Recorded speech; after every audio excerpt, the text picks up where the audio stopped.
Magandang araw ng Biyernes po mga bayang karerista. Magbibigay na po tayo ng tip, giya at impormasyon para sa araw na to, December 26, 2025. Tara!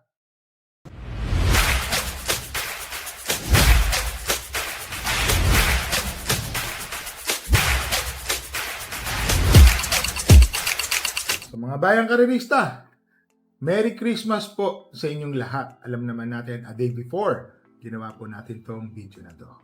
Sana po naging masaya at magiging masaya ang Pasko nyo ngayong araw na to. Huwag po natin i-disappoint yung mga maliliit na bata. Anything and any kind will do para po sa kanila. Make them feel the Christmas po. So race number 1, simula po ng karera ay sa ganap na alas 5 ng hapon mga bayang karerista ha. Pakita ko lang po ang ating kopya. Yan po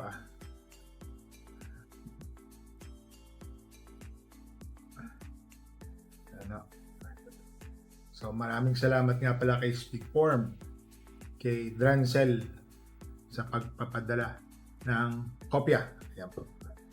Dito po sa race number 1, 2-year-old maiden race. Mga batang kabayo po ito ha.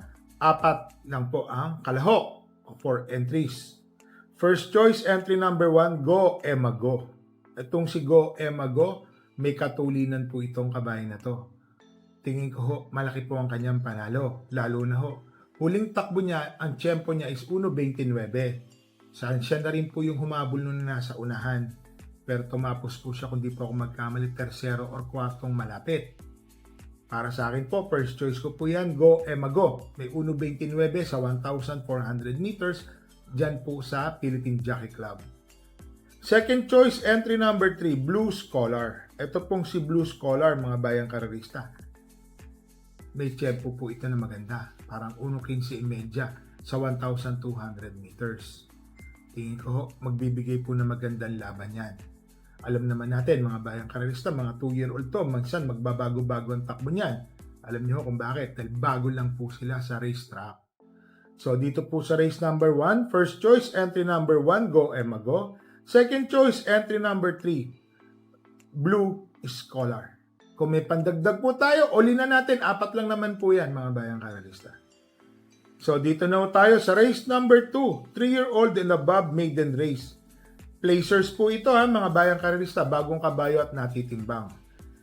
6 runners, 1,200 meters. First choice, couple entry, Obladi, Oblada at Imperatus. Yan. Imperatus, nakwarto po yan sa kanyang trial o barrier race. Galing. Napansin po natin. Nakapigil po yan. Lahat ng kwartos, nakapirmis. Tingin ko ho, tinapos niya na 1.15. Mag-i-improve pa yan. Malaki pong kabayo, magandang kabayo, imported na kabayo. Lahat na ho, banggitin natin. Tingin ko, malaki po ang panalo. Imperatus. Second choice, entry number 5, Speed of Sound. Yan, siya po yung meron tiyempo na 1.13. Kung sakali po na mga bagong ang kabayo yung kalaban niya, ito pong si Speed of Sound. Matulin, baka tumapos po ng karera. Tingin ko, may panalo po yan. So, dito po sa race number 2, first choice, couple entering 2 and 2A, Obladi, Oblada at Imperatus. Second choice, entry number 5, Speed of Sound. Dito na tayo sa race number 3, rating 42 to 56 split, 1,200 meters, 8 runners. First choice, entry number 3, Ghost. Medyo mababa po sa laban si Ghost, mga bayang karerista. Tingin ko ho, sa baba ng laban, nakakalamang ng bahagya. Alam naman natin, saan to tumatakbo? Presidential Gold Cup, Triple Crown, yung mga tinatakbuhan niya. So, nakatagpo po ng laban. Pero naglagay po tayo ng second choice. Entry number 1, Authentication. Nung nakaraan po, bumandera po ito si Authentication. Ang ganda po ng pinakita. Ngayon po, maganda rin po yung kanyang numero. Baka sakaling iuna na to si Authentication. Tingin ko, malaki po ang panalo ni Authentication, mga bayang karerista. Sama po natin yan. So, dito po sa race number 3, first choice, entry number 3, Ghost. Second choice, entry number 1, Authentication. Dito na tayo sa race number 4, 1,400 meters, rating 57 to 71 split, 7 runners. First choice, entry number 5, Ellie Star. Dito ho magaling yan sa Philippine Jockey Club. Diyan po yan gumawa ng 1.23 ang kanyang tiempo. Tingin ko ho, nabalik po sa pista kung saan siya nanalo ng 1.23. Tingin ko ho, malaki po ang panalo, di banderang kabayo. Second choice, ito po, Captain Bob and Great Sashi. Balita po natin, mainam po yung Great Sashi, mga bayang karalista ha. Sama po natin yan. Ako ho, kung ano lang po yung nababalitaan natin, sinasabi ng mga kaibigan natin, yun po ang itinitip natin. At nagtatanong din po tayo sa mga ibang kaibigan natin. So, tingin ko po dito, yung rate 2A na Great Sashi, malaki rin po ang panalo. So, dito po sa race number 4, first choice, entry number 5, Ellie Star. Second choice, entry number 2 and 2A, Captain Bob and 2A Great Sashi. Dito na tayo sa race number 5, 1,400 meters, rating 17 to 41 split, 7 runners. First choice, entry number 1, Levitating. Ganda ho ng pinakita ni Levitating noong nakaraan. So marami pa ho siya. No? Tinalo niya po nun si Doña Chichay at humaba pa ho ang distansya. Tingin ko ho, lamang po ito ng bagya. Second choice, galing din sa panalo, entry number 7, Ligiron. Yan o, ipanalo po ni Ligiron noong nakaraan, palayo. Tingin ko bumabalik na rin po yung bute ni Ligiron. Tingin ko malaki din po ang panalo. So, dito po sa race number 5, first choice, entry number 1, Levitating. Second choice, entry number 7, Ligiron. Dito na tayo sa race number 6, 1,400 meters, rating 17 to 41 split, 7 runners. First choice, entry number 2, Instant Notice. Yan. Parang nakatagpo po ng laban, si Instant Notice. Ito pong kabayo na to. May kainaman po ito. Matataas po ang kinakalaban nito sa ratings. Ngayon po. Mataas pala yung rating siya. Rating 41. So, 15 po ito kung i-convert natin sa normal na dati.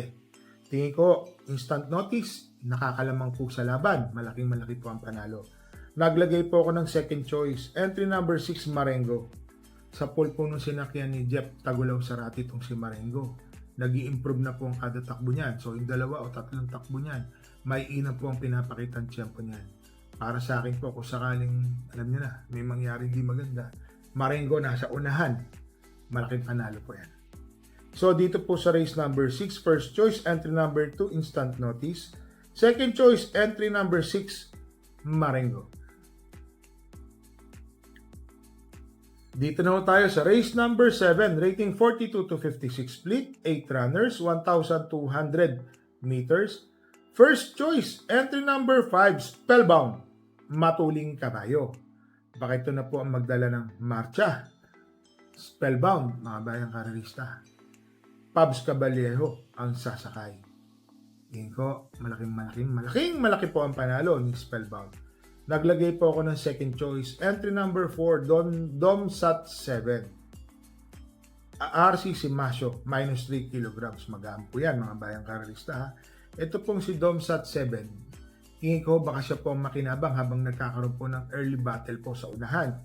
Between Freedom Lover, Sega Tulin, Spellbound. Pero kung sakali po magkaroon nga po ng habulan o lutsahan sa unahan, dito po ako sa second choice na Domsat 7.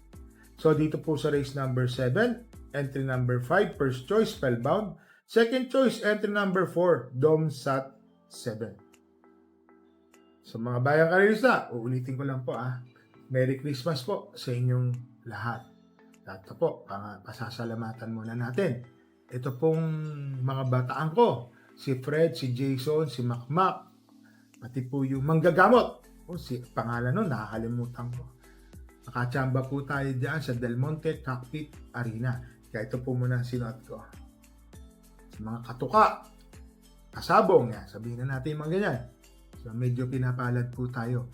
Galing po tayo sa 2 weeks champion, tapos sa 3 cup derby sa Del Monte magkasunod. Natsatsambahan naman po natin. At least kahit papano, naging maganda ang Pasko. So yun po, mga bayang karerista ha, parati po namin kayong nire-remind. Pero bago yan, ang hirap po ng karera. Race 1 pa lang po pala kahapon. Araw ng Miyerkules. Lugmok na agad. 3 na ako, wala pa po ako nung nanalo. Napakahirap kuhanin. Pero magaling po talaga yung hinete na pagtiyagaan sa balya. Nanalo po siya. Super dancer ba yun? Parang ganun po. O speed dancer yun. Galing-galing. Napakaganda ng panalo. So mga bayang karerista ha, parati po namin kayong nire-remind. Bet small, win big. Bet big, lose big. Magdala po tayo ng payong at tubig na maiinom po. Mga bayang karerista, happy racing, stay safe po. And Merry Christmas po ulit sa inyo lahat.